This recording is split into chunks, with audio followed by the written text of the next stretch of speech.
எரேமியா 8ஆம் அதிகாரம். அக்காலத்திலே யூதாவினுடைய ராஜாக்களின் எலும்புகளையும் அவர்களுடைய பிரபுக்களின் எலும்புகளையும் ஆசாரியர்களின் எலும்புகளையும் தீர்க்கதரிசிகளின் எலும்புகளையும் எருசலேமுடைய குடிகளின் எலும்புகளையும் அவர்களுடைய பிரேத குழிகளிலிருந்து எடுத்து அவர்கள் நேசித்ததும் சேவித்ததும் பின்பற்றினதும் நாடினதும் பணிந்து கொண்டதுமாயிருந்த சூரியனுக்கும் சந்திரனுக்கும் வானத்தின் சர்வ சேனைக்கு முன்பாக அவைகளை பரப்பி வைப்பார்கள் என்று கர்த்தர் சொல்லுகிறார். அவைகள் வாரி அடக்கம் பண்ணப்படாமல் பூமியின் மேல் எருவாகும்.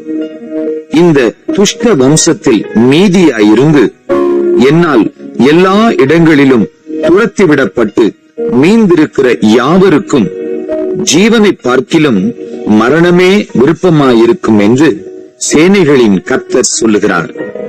நீ அவர்களை நோக்கி, விழுந்தவர்கள் எழுந்திருக்கிறதில்லையோ, வழி தப்பி போனவர்கள் திரும்புகிறதில்லையோ?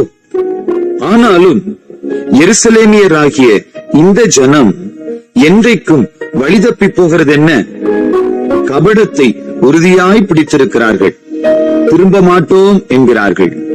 நான் கவனித்து கேட்டேன், அவர்கள் யதார்த்தம் பேசவில்லை. என்ன செய்தேன் என்று சொல்லி தன் பொல்லாப்பி நிமித்தம் மனஸ்தாபப்படுகிறவன் ஒருவனும் இல்லை. யுத்தத்துக்குள் பாய்கிற குதிரையைப் போல அவரவர் வேகமாய் ஓடிப்போனார்கள்.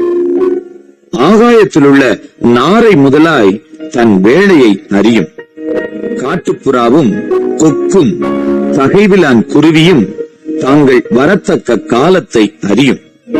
என் ஜனங்களோ கர்த்தரின் நியாயத்தை அறியார்கள் என்று கர்த்தர் உரைக்கிறார் என்று சொல். நாங்கள் ஞானிகள் என்றும் கர்த்தருடைய வேதம் எங்களிடத்தில் இருக்கிறது என்றும் நீங்கள் சொல்லுகிறது எப்படி? மெய்யாகவே இதோ வேதபாரகரின் கள்ள எழுத்தாணி அதை அபத்தமாக்குகிறது. ஞானிகள் வெட்கி கலங்கி பிடிபடுவார்கள். இதோ கர்த்தருடைய சொல்லை வெறுத்து போட்டார்கள். அவர்களுக்கு ஞானமேது? ஆகையால் அவர்களுடைய ஸ்திரீகளை அந்நியருக்கும் அவர்களுடைய வயல்களை அவைகளை கட்டிக்கொள்பவர்களுக்கும் கொடுப்பேன். அவர்களிலே சிறியோர் தொடங்கி பெரியோர் மட்டும் ஒவ்வொருவரும் பொருளாசைக்காரராயிருக்கிறார்கள். தீர்க்கதரிசிகள் தொடங்கி ஆசாரியர்கள் மட்டும் ஒவ்வொருவரும் பொய்யராயிருந்து சமாதானம் இல்லாதிருந்தும் சமாதானம் சமாதானம் என்று சொல்லி என் ஜனமாகிய குமாரத்தியின் காயங்களை மேற்பூச்சாய் குணமாக்குகிறார்கள். தாங்கள் அருவருப்பானதை செய்ததின் நிமித்தம் வெட்கப்படுகிறார்களா? பரிச்சேதம் வெட்கப்படார்கள், நாணவும் அறியார்கள். ஆகையால் விழுகிறவர்களுக்குள்ளே விழுவார்கள்.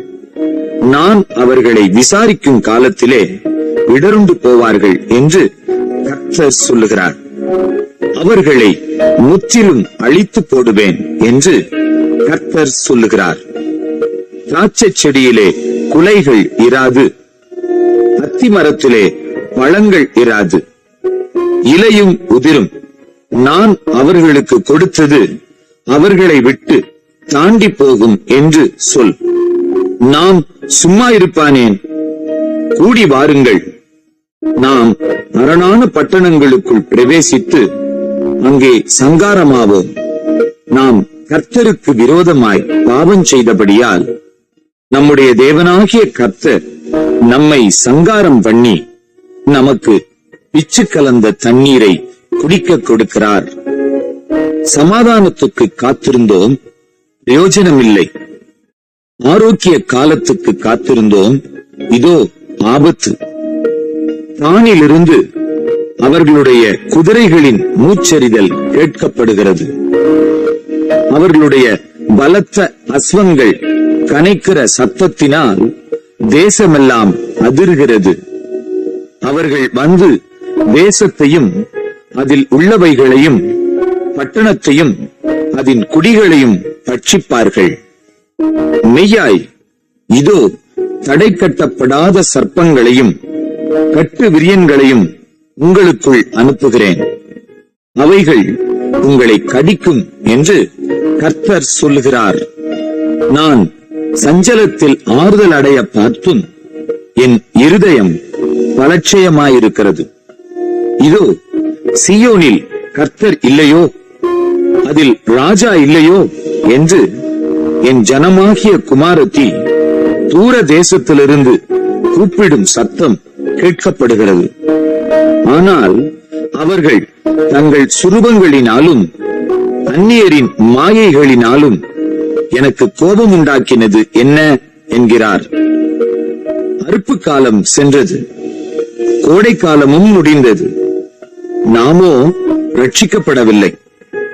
என் ஜனமாகிய குமாரத்தியின் காயங்களினால் நானும் காயப்பட்டேன், கரி கருத்திருக்கிறேன், திகைப்பு என்னை பிடித்தது.